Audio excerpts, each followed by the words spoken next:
video. So, as y'all already know, if you're new here, welcome, and if you're returning, welcome.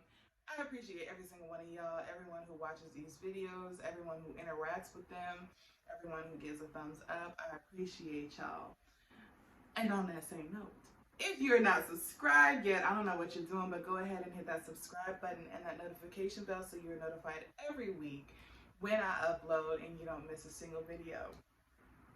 So let's get into this video. I know I said that I wasn't going to be pressing myself on this so much, and I know that I was going to take a step back, but I am just so flippin' excited that I just kind of wanted to come on here and share it with y'all. So, obviously, if you don't know by now, this channel is about me getting pregnant and sharing my journey and sharing whatever information that I gather along the way with you guys and creating a community where we can talk about our experiences and share information. So it shouldn't come as a surprise to y'all when I talk about me trying to get pregnant.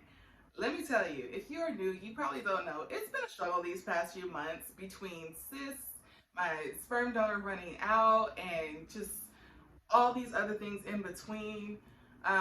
It's been a rough start. It started out great.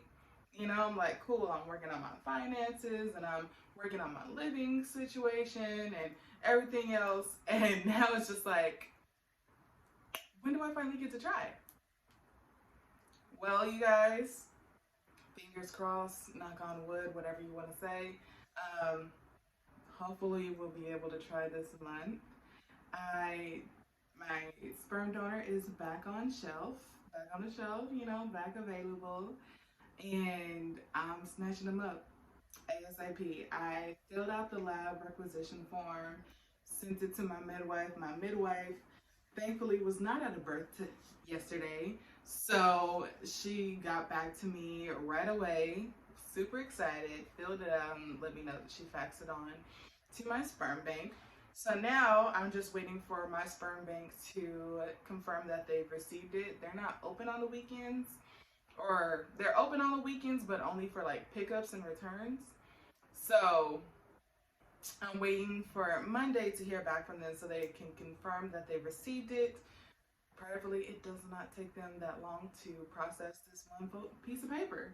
Um, so yeah, hopefully we can go ahead and do that, and then um, I'll be buying my sperm Monday. Like I want, as soon as they call me and confirm that they received it and everything's good to go, I'm like, okay, I'm gonna buy it now. I'm gonna buy this sperm now. Like if you've ever seen that video on Instagram or TikTok when they get the genie and they're like, I want a big butt, I want it now. Like I want it now. I'm looking. I'm waiting.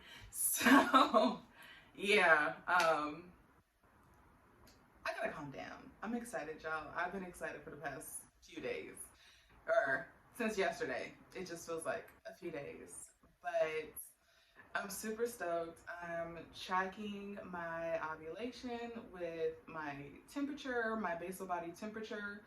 I'm also tracking using my ovulation sticks and also tracking my cervical mucus. Once my temperature drops, once I see the change in my cervical mucus, um, and I get around the time that I do ovulate, I will be doing my test strips. And this is something that I kind of wanted to hold off on saying, but I do have a bit of a bone to pick because it's frustrating to me. Since my last acupuncture appointment, I haven't gone back because everything got thrown off. Y'all know I ovulated like maybe a week later than I should have, or 5 days later. I don't remember exactly how many days later, but it was like a ridiculously late amount of time. Like my cycle came late, my ovulation came even later, and my cycle has not been regular ever since. And it's frustrating because from the time I started getting my cycle, with the exception of the cysts, my cycle was coming regularly. It was every 28 days. I knew it'd be here.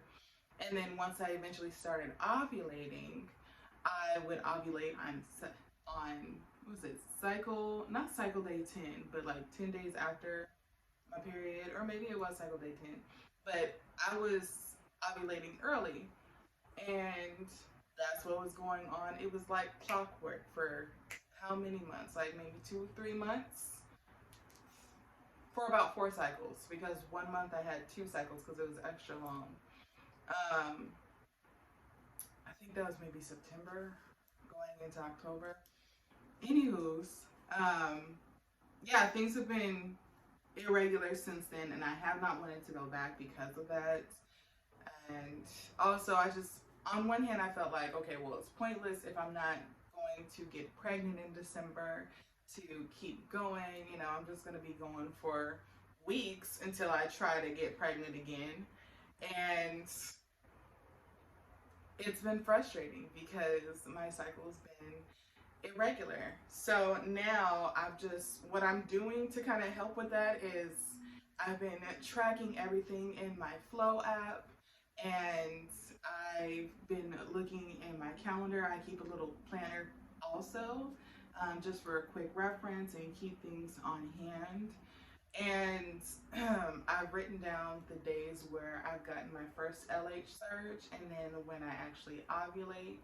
I don't get ovulation pains anymore, unfortunately, because I was really looking forward to that to confirm exactly when I was ovulating. So yeah, I've just basically been taking all of my charting history and putting it together to see what days I ovulate, what days do I get my first LH surge, and then when do I ovulate. So I know exactly when to look for this month. So right now I have 2 dates, and I'm not going to say what those dates are because I'm probably not going to upload a video until after the 2 week wait. Um, I'm not sure yet. If I'm excited for it and I'm feeling good, I'll upload it that same week that I have my IUI. But if not, I'm just gonna wait until my 2 week wait and then upload that video and then, you know, do it that way, just because I don't want to put too much pressure on myself either. This taking December off, not putting so much pressure on that, really did help me, because now I'm not as stressed. So I'll let you, well, I mean, we'll know when we know. We'll know when I upload the video, if I'm uploading it the week that I've done my IUI, or if I'm uploading it once I've done my 2 week wait. So we will see. I haven't fully decided yet. Let me know what y'all would prefer. But yeah, back to it though. Just looking back, I can say that I am grateful for waiting. As much as it pained me to have to wait and to have to put things off each month, I did not know I would be having this job and this interview, and to be able to have that and everything else that's happened and everything else that is going to happen, and then just having all that happen first is really great. I did not see it coming, and I can thankfully look back now and see, wow, like, I'm sure had I been pregnant, these blessings would still have come, but it would hit different. Now it's just like, okay, I feel great. Like, I feel amazing about this versus, you know, being pregnant and relying on my side hustle as my main gig. That probably would have caused me even more stress, because y'all know I'm a bit of a control freak. I'm okay with knowing that, and knowing that eventually I'm gonna have to pay for health insurance outside of my side gig. Um, it was something that I was planning for, and I've run numbers, I've compared. If you guys want a video on shopping for health insurance, by all means, let me know. But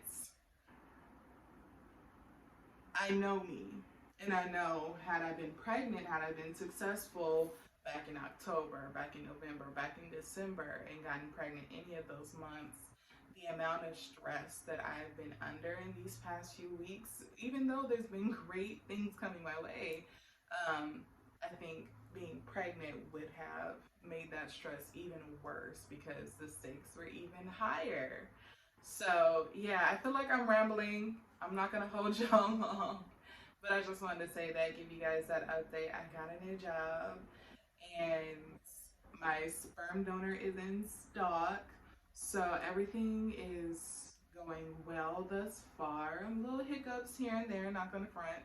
Um, but everything's going well thus far. I do plan on having my IUI at home, as originally planned with my midwife. But instead of using my midwife, I'm going to be doing it myself. One of my sorority sisters might come down for it. She's really excited. I'm really excited. So we might do that. But yeah, I'm just going to kind of hold off on using my midwife. I'm going to do it from home. I'm going to film it when I do it, and kind of give you guys some advice on what I did and what to expect in the package. Because I'm hoping that when they do give me the sperm vials, they also give me the necessary syringe. Because I've looked on Amazon, I've looked on the other sites, and there's just no guarantee that those syringes are going to fit into that itty bitty vial. So if you guys do want that, it's coming, so you'll know. If you have any questions about what they provide in the sperm vial box, or what they provide when you're picking it up, also let me know, because that video will be coming, and I want to make sure that I have a checklist so I can make sure I mention every detail and every question that you guys may have while I'm going through it, and be able to show you guys what everything looks like. So yeah, with that being said, hopefully this isn't too long of a video, but I just wanted to kind of give you guys that update and that good news. I feel like we really need it. We really need this good news. So yeah, I will see you guys next week.